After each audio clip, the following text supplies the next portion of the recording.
Hello everyone. So today we are going to discuss about the topic decision support system. So let's start. Name he suggest कर रहा है decision support system, यानी कि एक ऐसा system जिसके अंदर नंबर ऑफ कंपोनेंट्स हैं, वो किस चीज के लिए बना है ताकि हम इफेक्टिव डिसीजन मेकिंग कर सके।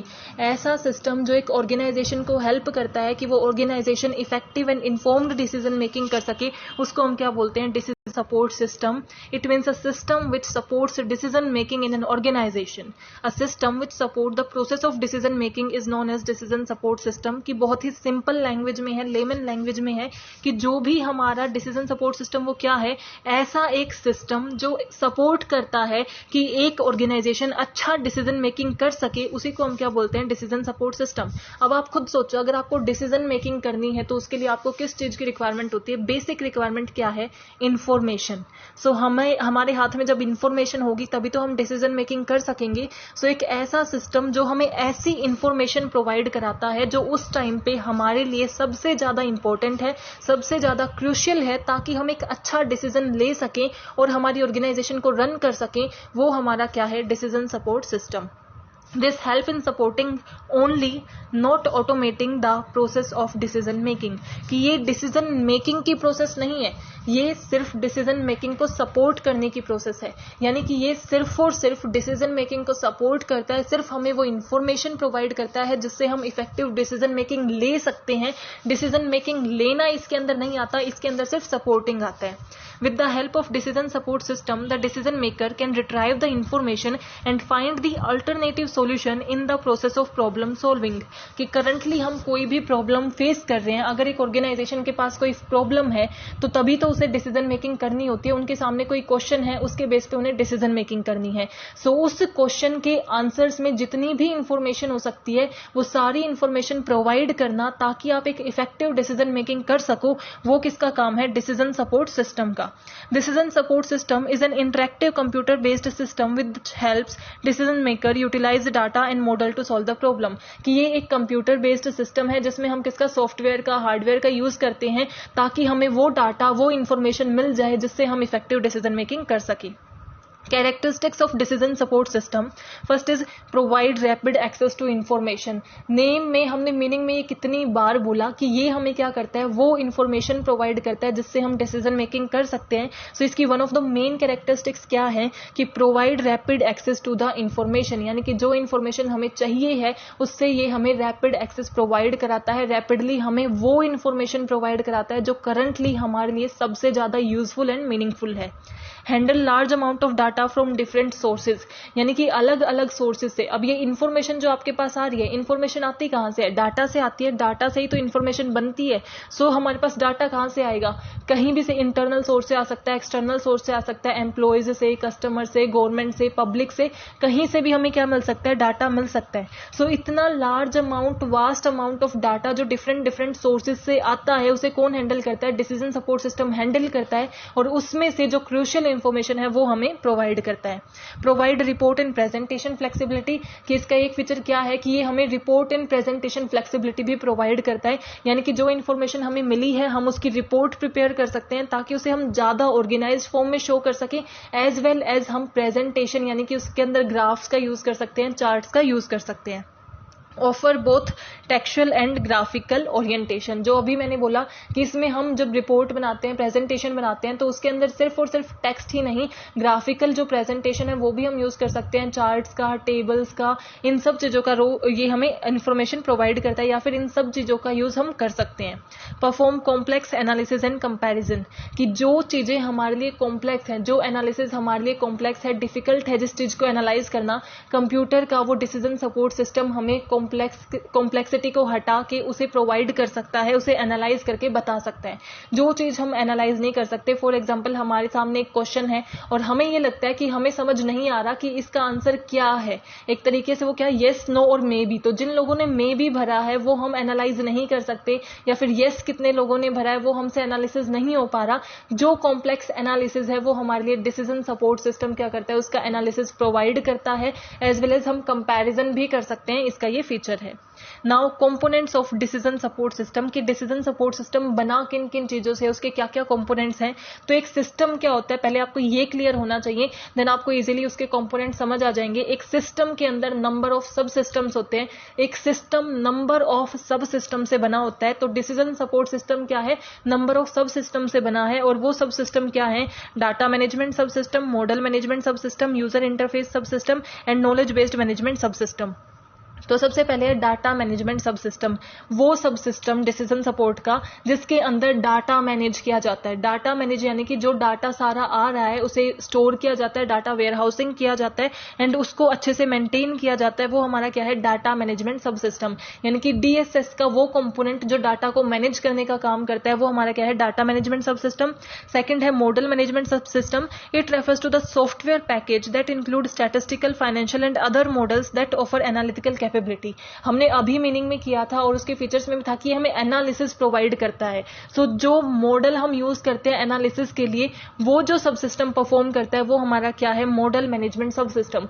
यानी कि एनालिसिस के काम करने के लिए जो मॉडल यूज किया जाता है उस मॉडल को जो मैनेज करता है वो हमारा क्या है, model management sub system. Second is user interface sub system, कि डाटा को जो मैनेज करता है उसका एनालिसिस करता है वो एक्चुअल में कर किसके लिए रहे हैं, एक यूजर के लिए कर रहे हैं क्योंकि यूजर की कोई क्वेरी है उसका कोई आंसर करना है। सो वो हमारा क्या है, यूजर इंटरफेस सब सिस्टम, जो यूजर से कनेक्ट करता है डिसीजन सपोर्ट सिस्टम को, वो क्या है, user interface sub system. And last is knowledge based management sub system, this is a sub system act as an independent component that supports to the other sub system. ऐसा sub system जो बाकी सब systems को support करता है वो हमारा क्या है, नॉलेज बेस्ड सब system. Now advantages of decision support system, कि डिसीजन सपोर्ट सिस्टम की क्या क्या एडवांटेजेस हैं एक ऑर्गेनाइजेशन के लिए। जितना हमने डिस्कस किया है उससे आई होप आपको ये क्लियर हो ही गया होगा, कुछ एडवांटेजेस आपके माइंड में ऑलरेडी बनने लग गई होंगी कि ये हमारी ऑर्गेनाइजेशन में क्या क्या बेनिफिट्स प्रोवाइड करता है। So first advantages, improve personal efficiency, कि ये क्या करता है, आपकी पर्सनल एफिशिएंसी को इंप्रूव करता है। पर्सनल एफिशिएंसी को इंप्रूव कैसे करता है, डिसीजन मेकिंग कौन करेगा, एक इंडिविजुअली करेगा ना। एक ऑर्गेनाइजेशन में नंबर ऑफ कंप्यूटर वर्क कर सकते हैं बट डिसीजन मेकिंग कंप्यूटर नहीं करते, सिस्टम्स नहीं करते, एक पर्सन करता है। एक पर्सन क्या करेगा, डिसीजन मेकिंग करेगा। बट डिसीजन सपोर्ट सिस्टम ऐसी इंफॉर्मेशन प्रोवाइड करके जो क्रूशियल है उस पर्सन की एफिशिएंसी को इंक्रीज कर सकता है अच्छी डिसीजन मेकिंग लेने की। यानी कि एक अच्छा डिसीजन, इन्फॉर्म्ड डिसीजन मेकिंग लेने की जो एफिशिएंसी है एक इंडिविजुअल की, वो इंक्रीज हो सकती है, इंप्रूव हो सकती है because of the decision support system, क्योंकि वो हमें क्रूशियल इंफॉर्मेशन प्रोवाइड करता है। इंप्रूव प्रॉब्लम सोल्विंग, बिकॉज ये हमारा मेन वर्क ही क्या करता है कि हम अच्छी डिसीजन मेकिंग कर सके, करंटली जो हम प्रॉब्लम सोल्व कर रहे हैं उसका बेस्ट ऑल्टरनेटिव सेलेक्ट कर सके जिससे हमारी प्रॉब्लम बेस्ट वे में सोल्व हो सके, उसका इफेक्टिवली हम वर्क कर सके। सो वो हमारा क्या है, प्रॉब्लम सॉल्विंग को इंप्रूव करता है। देन फैसिलिटेट कम्युनिकेशन, एज हमने डिस्कस किया था फीचर्स में कि इससे हम क्या कर सकते हैं, रिपोर्ट जनरेट कर सकते हैं, प्रेजेंटेशन कर सकते हैं, टेक्सचुअल एज वेल एज किसमें, ग्राफिकल फॉर्म में इसे कर सकते हैं। सो ये हमें क्या प्रोवाइड कर रहा है कि हम कम्युनिकेट कर सकते हैं, यानी कि जो भी इंफॉर्मेशन हमें मिली उसकी हम क्या कर सकते हैं, एक रिपोर्ट बना सकते हैं, प्रोजेक्ट रिपोर्ट उसकी बनाएंगे। उसके बेस पे जिसे भी हमें वो इंफॉर्मेशन शेयर करनी है, जिसे भी हमें वो रिपोर्ट शेयर करनी है, हम उसके साथ शेयर कर सकते हैं। एंड वो शेयरिंग क्या होता है, कम्युनिकेशन होता है कि ये हमारा कंक्लूजन है। सो हम इससे क्या कर सकते हैं, कम्युनिकेट कर सकते हैं, शेयरिंग कर सकते हैं।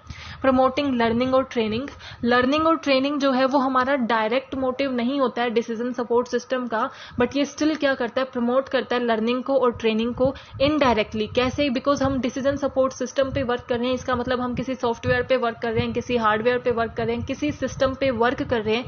एंड वो जो सिस्टम है उसको अगर हम यूज कर रहे हैं तो इससे हमारी क्या हो रही है, नॉलेज इंक्रीज हो रही है, इन्फॉर्मेशन इंक्रीज हो रही है, हमें कोई ना कोई लर्निंग मिल रही है। जब हम टेक्नोलॉजी के साथ वर्क करते हैं तो हम कुछ ना कुछ लर्न करते हैं।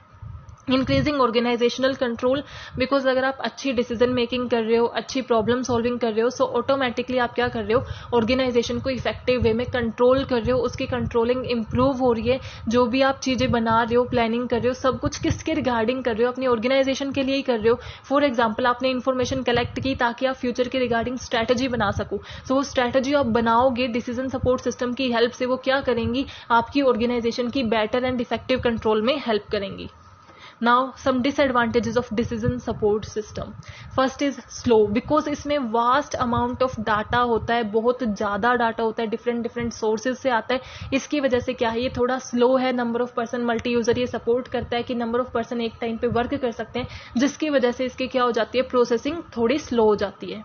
देन नेक्स्ट इज डिफिकल्ट, कि ये इतना इजी नहीं है इम्प्लीमेंट करना. डिसीजन सपोर्ट सिस्टम जितना बेनिफिशियल है, उसके बेनिफिट्स को इजीली गेन नहीं किया जा सकता. उसे इम्प्लीमेंट करने में, उसे यूज करने में डिफिकल्टीज आती हैं. आपको एक प्रॉपर नॉलेज होनी चाहिए, टेक्निकल नॉलेज आपको होनी चाहिए. आपको पैसा लगाना पड़ेगा डिसीजन सपोर्ट सिस्टम को यूज करने के लिए. सो ये थोड़ा कॉम्प्लेक्स भी है. लिमिटेड स्टोरेज कैपेसिटी, यानी कि इसकी जो स्टोरेज कैपेसिटी है वो लिमिटेड है. एक बार हमारे पास वास्ट अमाउंट ऑफ डाटा है, अब डाटा का क्या है, वो तो आता रहेगा, टाइम के साथ इंक्रीज होता रहेगा, लेकिन इसकी स्टोरेज क्या है, लिमिटेड है. सो ये क्या करेगा, जो हमारा पुराना डाटा है हमें वो डिलीट करना पड़ेगा अगर हमें नया डाटा उसके अंदर डालना है. यानी कि जो उसकी स्टोरेज कैपेसिटी है वो अनलिमिटेड नहीं है कि जितना आए चलता रहे, हमें उसे लिमिटेड वे में ही मैनेज करना पड़ता है. लिमिटेड इन्फॉर्मेशन शेयरिंग, एक टाइम पे हम लिमिटेड इन्फॉर्मेशन ही शेयर कर सकते हैं. यानी कि जितना डाटा है, ऐसा नहीं है कि जितनी इन्फॉर्मेशन हम शेयर करना चाहते हैं, जितने लोगों के साथ शेयर करना है, एक के टाइम पे सारी इन्फॉर्मेशन हम शेयर नहीं कर सकते. एक लिमिट होती है, एक एक्सटेंट होता है, जिस एक्सटेंट तक ही हम क्या कर सकते हैं, इन्फॉर्मेशन की शेयरिंग कर सकते हैं.